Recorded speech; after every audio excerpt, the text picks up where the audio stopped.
Hello, hello, and welcome once again. J76NY here. And we are about to enter some trade talks with the president of Lespia on the Maroon train in Wholesword Central Station. Isn't that exciting? See how Anton can mess this one up. I'm not really sure if I remember how my mindset was with the Lesbians. It's been a little bit since I played the game. Had a lot of real life stuff going on, so kind of had to cut back on what I've been uploading, but I'm gonna try and get a lot of Suzerain up in the upcoming week here. Want to move through our playthrough here and see how things play out. So getting into the news of the day before we go to these trade talks, Radical says, Rage Against the Dark. Today, President Rayne has formed the Swordist Supreme Council of Radio and Television. We went through that in our last episode by decree, and given the organization extensive powers to censor. Council made up of state officials and biased experts started shutting down any news they determined to be anti-governmental. Radical has immediately received an operational cease and desist letter. First act of the fascist SSC TV organization was to shut down the few voices left in the country that dare to speak the truth, be it good or bad. It is with a heavy heart that we have to announce the closure of the Radical. Oh boy, bye-bye Radical. Our outlets was established many years ago with a mission to enlighten the people of this country. In many ways, we fought hard to achieve our goals, but this beacon of light is shutting down for now. We will rage against the dark. Find us. Good job, Anton. All right. Go to the trade talks here. After a long whistle, Maroon train slowly started to move. This train had been in service for many years. It had 9 locomotives with special quarters and an office. As the name implied, it was painted with a bright maroon color. Among the flashes and cheers, we departed from Wholesword Central train station. Our destination was Perla, the capital of Lespia.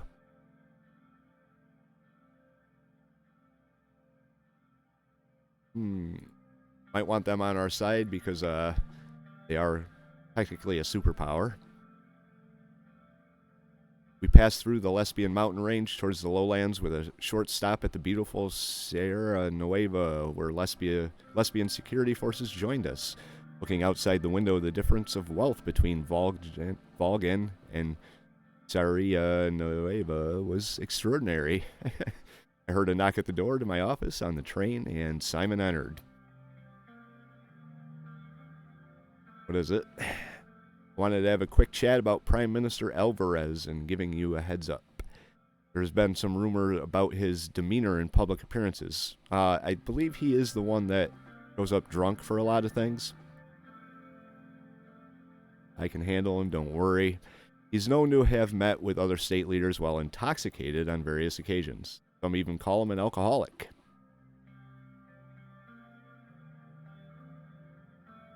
Does it matter? Is something that could affect our trade deal? And he doesn't know. He handed me a newspaper. The headline was Circling Over Stallport. This happened just yesterday, where he was in his plane, flying around the airport drunk. After this incident, some say he is unfit to serve, but I don't believe that at all. Why is that? Although his presidency is riddled with these kind of incidents, I also heard that he is a shrewd man. I can handle him. Sure, we will be fine. We're almost at Perla. I will return to my cabin now. A few minutes later, with a long whistle, our train came to a stop. I waved to the crowd from the window. Lots of reporters that flocked over were pushed away by the Lespian security force. We made our way to our cars, and the convoy began its short trip to the Yellow House. Yellow House was situated at the very center of Perla in the middle of a circular park that was off limits to regular citizens. The park was full of roses on small patches. The convoy came to a stop, and I made way to the entrance. The assistants directed me to a room to wait for Prime Minister Alvarez. My option is wait, so I shall. I started waiting. I waited for around 10 minutes, and there was no sign of Prime Minister Alvarez. It was almost time for our meeting. My chair started to feel uncomfortable. I stood up and walked around to look at the various items in the room. A beautiful golden teapot piqued my interest. I'll look at it. While I was touching it, the handle broke off. I looked around. Thankfully, no one was in the room. Hide it behind a nearby plant. Go. The door opened, and Patricio Alvarez entered. Him. Although I knew that he was one of the youngest state leaders in the world right now, I was still surprised by how tall he looked. At his young age, he was leading one of the strongest countries in Eastern Mercopa. He was holding his head like he had a headache, and he was stumbling. On seeing me, he immediately composed himself. He gestured towards the two couches, and we sat down face to face. President Rayne, welcome to Perla. Have a seat. Hear a lot about your successes. Thank you, Mr. Rayne. That's very kind of you. Wish I could say the same about you. I thought Prime Minister of Lespia would have at least some amount of social aptitude. How old does that mean? Take my kindness as granted.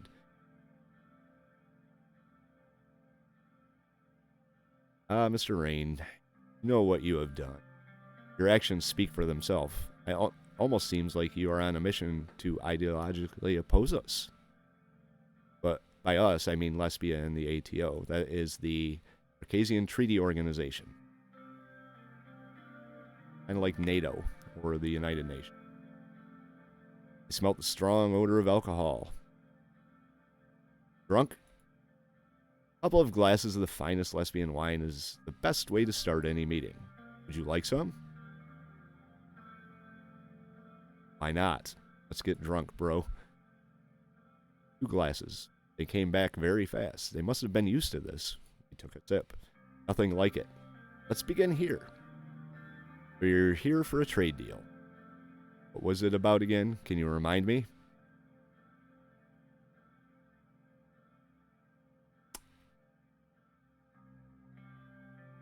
I think he's making fun of me. And to be honest, I don't remember why we're here. Go with this and see what happens.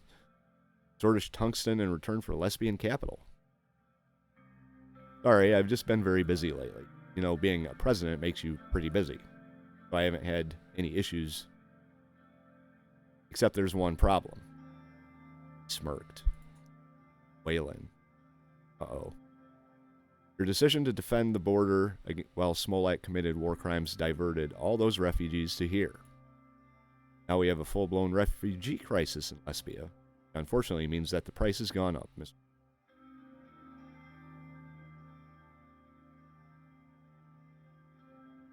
What do you want? One thing that anyone can possibly ever want out of Wayland. Want their oil. What's that got to do with me?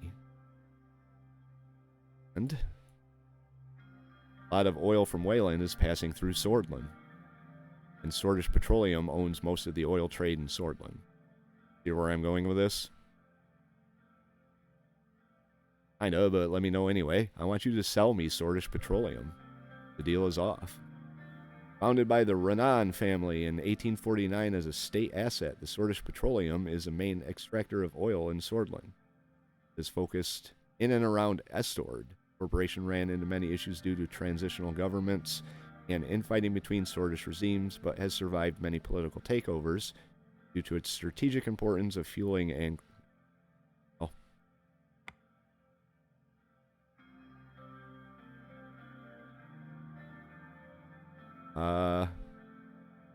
Really a shrewd man, Mr. Alvarez. I'm not going to do it. Thank you for coming this far to visit Perla. He got up and started making his way to the door. I'll just let him go. I'm not selling him our oil. Before I forget, you owe me a teapot. I guess he noticed. He left the room and an assistant arrived to escort me. Well, that was a complete failure. Oh well. What if the radical's completely gone? Oh, they're still there. Alright, let's see what we got to do next.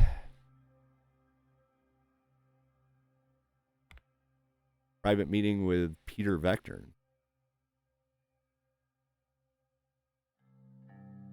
It was a dark, chilly evening when Petr called and asked if we could meet. He gave me no details. All he said that it was important. I drove alone through Holsword's suburbs until I reached the meeting point he named, 147 Rurik Avenue, number 26, our old campaign headquarters, untouched since the night of the election. This was where everything began. Made my way up the dusty staircase of the office building. The light in the second floor hallway was out.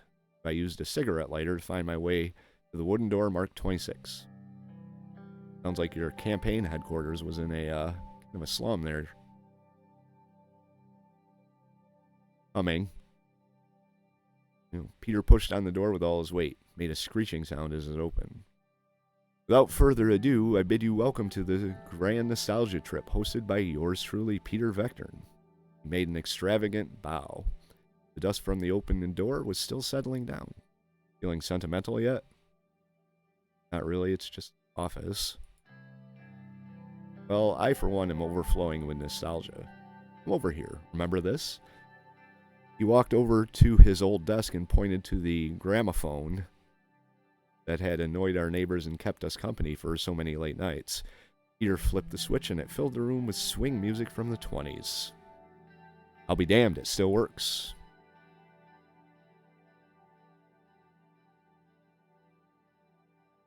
You tell me why we're here?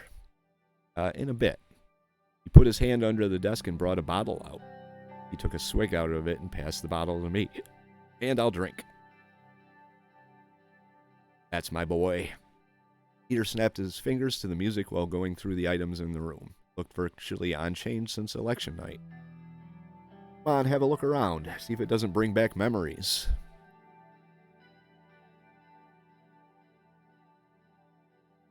Look through the storage boxes. In one of the storage boxes, I found a heavy object wrapped safely. I unwrapped it. It was an emerald-colored statue of a goat, the symbol of Sordland. A goat, huh? I remember that this was a gift from Brenda, one of the 53 election campaign assistants. It would look good on my desk in the palace. Brenda, Brenda, Brenda. Always sucking up to you. And where did it get her? Seriously, where? I have no idea where she ended up. Take the statue. I guess I have to go through everything. Look through my desk drawer. Inside there were a few old coins, pencils, and sheets of paper. Underneath them, something caught my eye. It was a photograph of me and Monica sitting under a tree. This must have been 10, maybe 15 years ago, before she hated my guts. We looked so young and happy. Monica would love to see this. Nice find. Look at baby Anton. You didn't even have your iconic look. Taking the photograph. Go through the records next to the gram. Okay. Enough going through this. Let's talk. All in good time. He gestured to the bottle he had in his hand. Drink. He took a very big gulp out of the bottle and staggered to the side afterward. And I'm going to let him just stumble around the room. Let's go up on the roof. Uh-oh. We went up the stairs to the roof. The view was mesmerizing. The buildings of Holsword twinkled below us, while the stars shone bright in the sky. We sat and leaned back against a wall, taking it all in. Right as I was starting to get up, I heard a sobbing sound. I turned to Petr and saw tears streaming down his... I've not yet seen a night sky beautiful enough to make Petr Vecturn cry.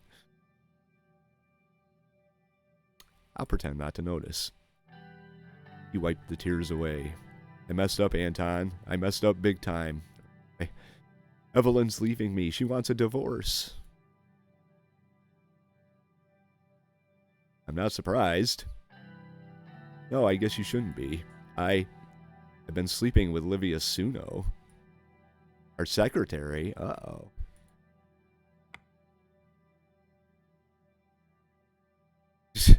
That's all, you lucky man? I had a feeling about you two. Shit, what if this causes a scandal? It won't.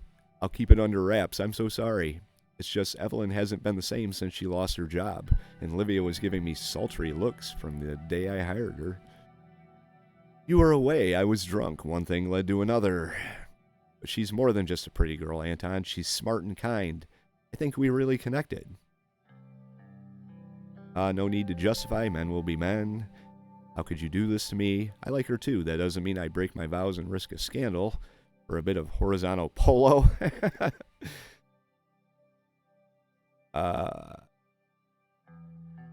Men will be men. I'm glad you understand. In any case, we're ending things. I told her it's too unprofessional, and I want Evelyn back. Well then, no harm done. Maybe I can speak to Evelyn and plead your case. I really don't want to, though. Anton, you do that for me? No, I do it for my administration. There you go. Fuck you. Fuck you, Peter. You wrote me a rather saucy note. I made the mistake of putting it in my pants pocket on laundry day. Man, you're a dumbass. Just words, will find a way to spin it. Known Evelyn almost as long as I've known you. I'll talk some sense into her. That's the kind of stupidity that ends presidencies. There we go. Please, I'm begging you. There was that edge of desperation in his voice. He took another drink. How many years have we known each other? How many scraps have we gotten ourselves out of? I can handle this. Just trust me. I turned to face my friend and vice president. Habits that had gotten him dubbed the bad boy of Sordish politics when we were young were no longer so charming, coming from a middle-aged man. Yet he was still a capable politician. I couldn't ignore our long history together.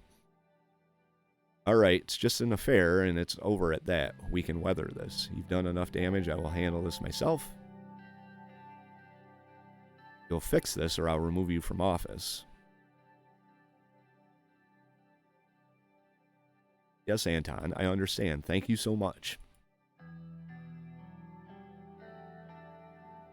Don't mention it. I mean it. Don't mention it. Without waiting for his reaction, I left the rooftop alone and made my way downstairs. On my way out, I grabbed my belongings and took one last look back at the office. It had been home to some happy memories for sure, but this visit had permanently cured me of any nostalgia.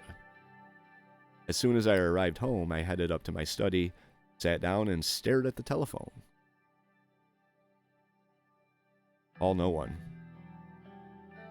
I headed to the bathroom without calling anyone. Peter and I would be able to handle this between ourselves. I slipped into bed, careful not to disturb my sleeping wife. Peter and Evelyn hadn't made it. Be next? That's a distinct possibility, Anton. I couldn't sleep at all that night. Right? Well, at least the newspapers didn't light up with stories of Petr Vecturn's one-time activities. Start of the day at the palace. Right, let's start our day. It was early in the morning after my talk with Peter. The sun was just beginning to peek over the horizon. I couldn't sleep, so I decided I might as well head to the palace early and get some uninterrupted work done. And then Lucian walks in and ruins everything. The Maroon Palace was empty save for a few cleaning staff. I entered my office and was shocked to see Lucian already there waiting for me. I was hoping you'd be in early. I know you're punctual, but this is ridiculous. I have a sensitive matter to discuss. I have very good reason to believe your vice president and your secretary are engaging in illicit relationships. Wow, that was quick. We're handling it. I should have lied to him and said, what? Lucian gave me a wounded look. You know, and you didn't come to me with this information. You didn't give me time, dude. You showed up at my office before I was even there. I just found out last night. I assumed you were already aware. I don't need your help. We got this under control. He only told me yesterday I was going to come to you first thing today. Flat out lie. But I don't want Lucian mad at me, you know. Well, don't hesitate to call straight away next time.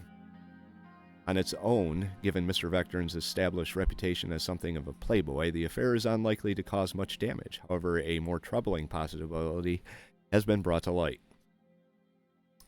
A recent conversation with Mr. Hailstone, our whistleblower from Rumburg, revealed the presence of a spy within the Maroon Palace. And here we go. I believe Miss Suno is our mole. She has been using her relationship with Mr. Vecturn to gather information. Tell me more. I can do better than that. I'll show you. Oh boy. Lucian reached into his coat pocket, pulled out an audio tape, and fed it into the reel-to-reel machine on my desk.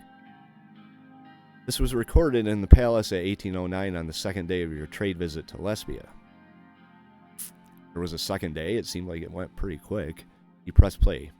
I heard Petr and Livia's voices. Sure everyone's gone for the day? Relax, Liv. Don't have President stick up his ass to worry about tonight. Gee, thanks, Petr. Livia giggled. I heard the sounds of kissing and of drinks being poured. I missed you and Benfeet. Did he tell you why he decided not to make a deal with Lespia or Vogsland? He's not interested in forming any alliances?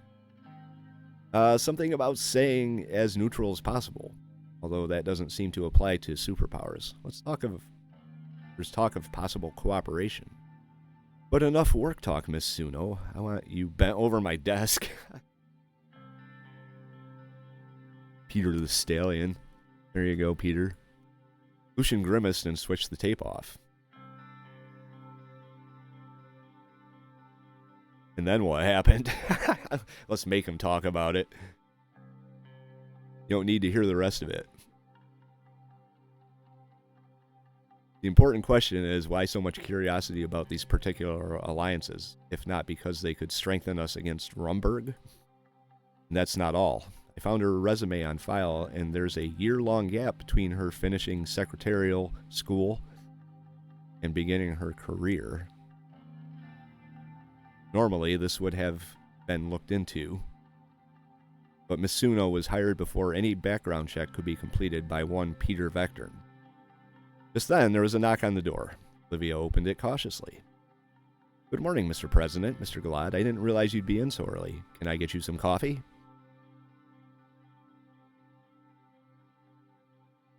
Close the door. Have a seat. You looked puzzled. There's something the matter? Enough pretending. Your secret's out. I'm not sure what you're talking about.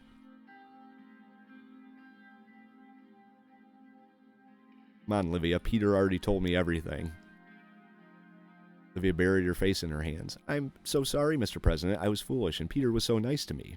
But it's over now. Nobody ever needs to know. That's not what the President means, Miss Suno. We're referring to you being an intelligent agent for Rumburg. She sat upright and looked shocked. Pardon me, Mr. Glad, but are you feeling all right? I know, it sounds ridiculous to me as well. Don't play dumb, Livia, if that's your real name.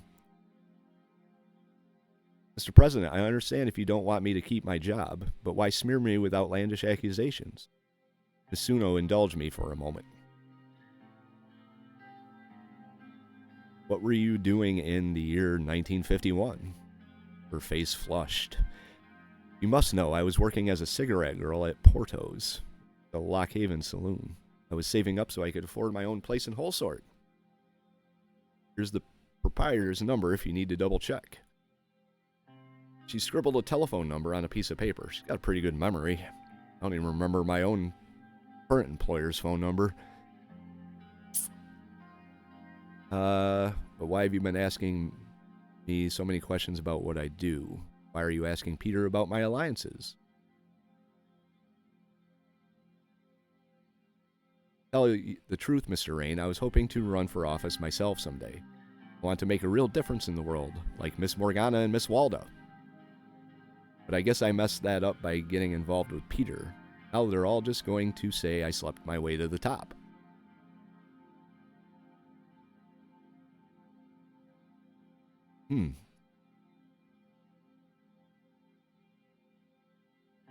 How did you know about that conversation? There was a loud pounding on the door. Petr barged in without waiting for an answer. He was unshaven and wore the same clothes as the night before. I came as soon as I heard the three of you were in here. How does he hear?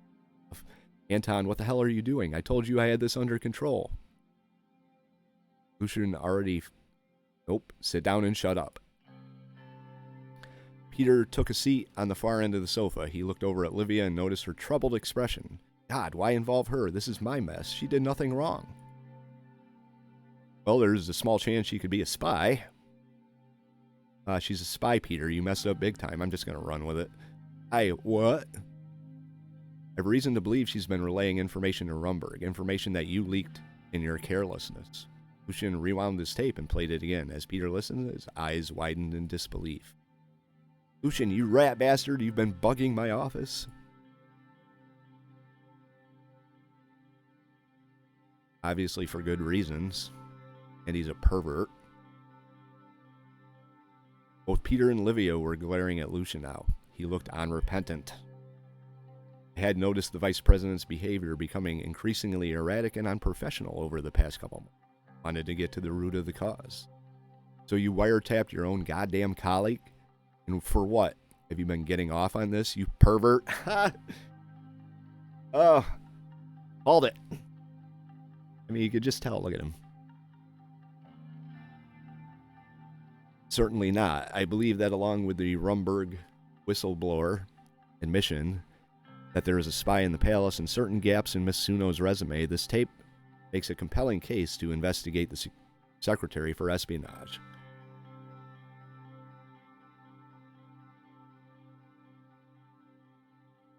Whether or not the investigation yields positive results, Mr. Vecturn ought to be held accountable for his willingness to divulge such sensitive information. He ought to stand for trial, or at the very least resign. Petr's jaw dropped. Livia stood up. If I may, Mr. President, I've been paying attention to what goes on in the palace, not because I'm some sort of agent, but out of genuine interest. Hard as that may be for you to believe, Mr. Galad. He scowled at Lucian, then turned back to me. And from what I've seen, this man has been attempting to undermine your vice president at every turn, perhaps with the goal of replacing Petr himself. That's ridiculous. I would never make Lucian my vice president. Petr's your lover. Nonsense. Lucian's been nothing but loyal. Loyal to you, it's true. He never could stand me. Well, he doesn't work for you. He works for me. My personal misgivings about Mr. Vecturn aside, I would never do anything to harm this administration. Mr. Vecturn, on the other hand, has at best committed adultery and at worst delivered state secrets straight into enemy hands. He's kind of got a point.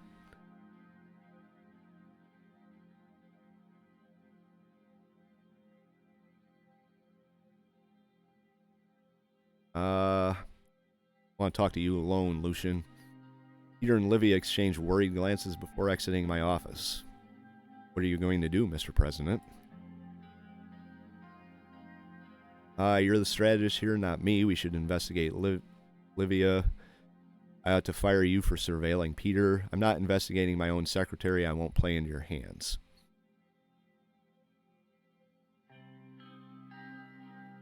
I could delegate.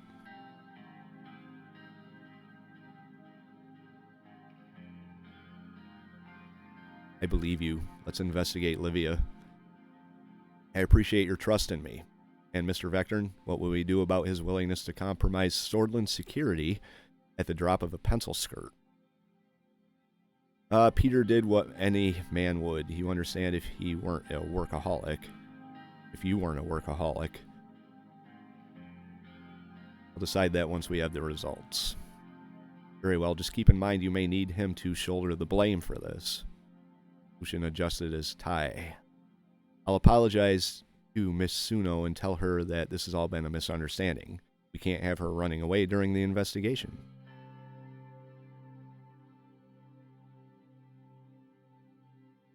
I'll do it. She's too suspicious of you. Very well, sir. Lucian gave a slight bow and left his office.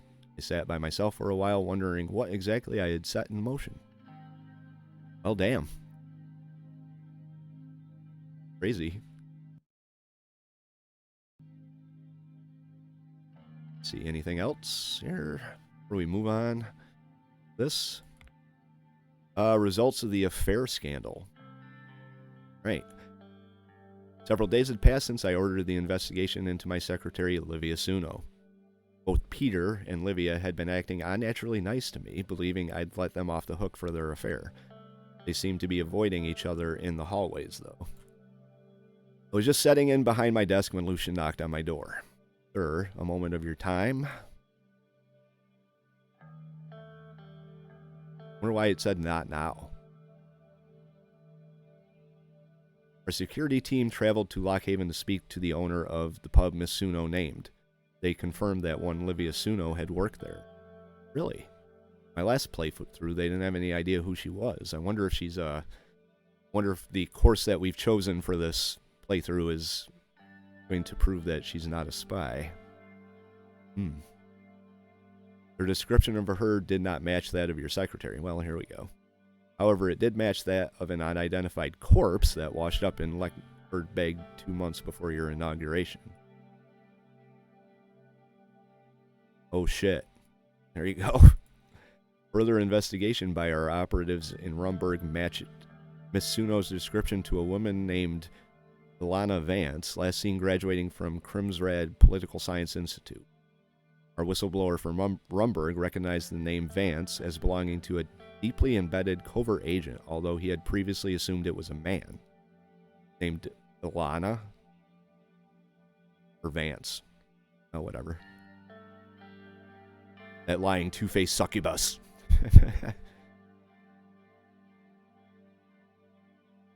How could we have missed all this?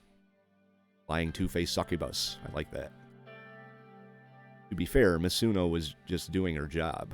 Your vice president, to be fair, she's a spy.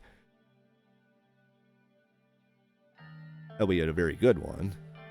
But Peter's kind of a plot waffle after all. But none of that can be helped now. The question is, what are we going to do about it?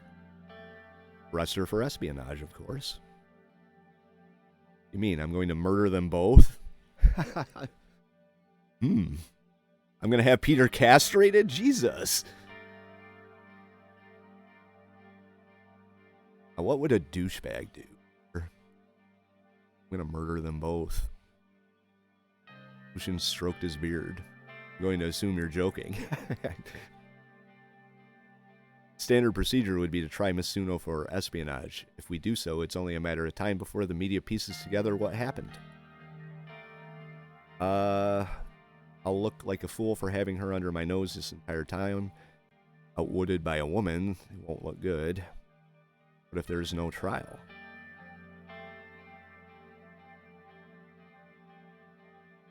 Or I'll get Marcel on it. See, I'm about to turn on Marcel, so maybe turning on Marcel might not be a very good idea. What if there's no trial? With the powers granted by your emergency decree, you could certainly detain her without a trial. Alternatively, you could mobilize Mr. Greisner and his men to take care of the situation in secret.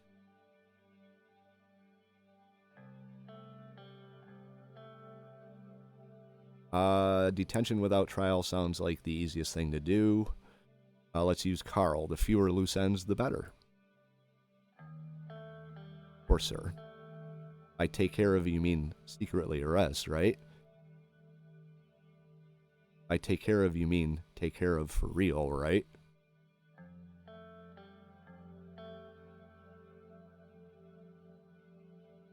Means whatever you want it to mean, sir.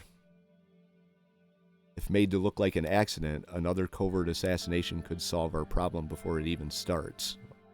Boy, we're getting deep into the shit now. But I understand if you still harbor fond feelings for Miss Vance. Let's just have her arrested. Let's have her arrested and Petr too while we're at it. He's done enough harm to this administration. I could kill them both.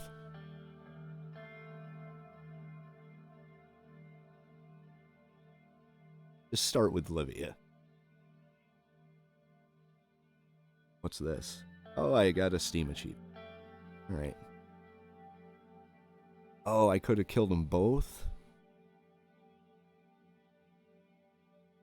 As you wish. I'll call Mr. Greisner right away. It ought to be done by the end of today. Jesus. Man works fast. I want to make her suffer. Took a minute to gather my thoughts and headed out the office. My secretary was outside typing up some correspondence at her desk, like nothing is wrong. I'm so sorry for the misunderstanding with Lucian. You got a brilliant career ahead of you. Thank you for your hard work, Miss Suno, and say nothing. I took one last look at her. Petr was about to receive some very unpleasant news. Oh boy. Wow. I can't believe the option to have her and Petr Vecturn killed was even there. But I think just starting with Livia is gonna be good. We'll see how this plays out. Anyway, I think I'm gonna call the episode here. I don't know what to say about it other than we're gonna see where this goes. This could get me into a lot of trouble if I start offing people, but I'm a douchebag, so that's what I do. I should have killed them both. Oh well, can't go back now. Anyway, if you like the episode, hit the like button. If you have any thoughts on the game, tips, advice, whatever, put it in the comments down below. If you want to follow along as we progress through Season 2 of our playthrough on Suzerain as a douchebag, hit the subscribe and you can come along with us. Yay, 76NY saying thank you very much for watching and have yourself a very good day.